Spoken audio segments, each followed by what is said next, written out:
Depending on the time of year and the type of problem you're having with your sprinkler system, we may send out a 1 or 2 man crew, possibly a 3-man crew. The first thing we're going to want to do is to take a look at the control box. That will allow us to check the program and also turn on each zone and be able to inspect it.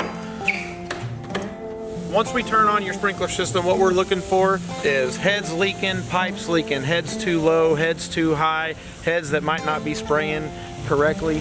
Here we have an example of a head that's leaking at the seal. You can see all this extra water right here. You know, typically I would advise my customer that, hey, this head is doing what it's supposed to. It's covering your grass. It's not imperative that you change it out, but you are losing quite a bit of water right here. So that might be one that this particular customer might want to change out, and I would recommend changing it out. This is something that we see pretty often. We have 2 different types of heads here on this zone. Rotor heads, which is this type right here that pops up and oscillates, and this one's actually a little bit low as well.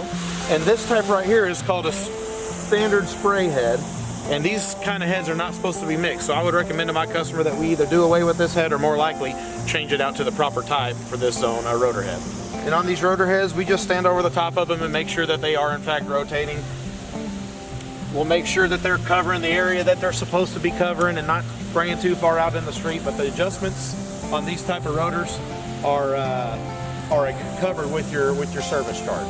This particular customer has a system that has 12 zones, and we have 2 that are non-functioning, zones 1 and zone 7.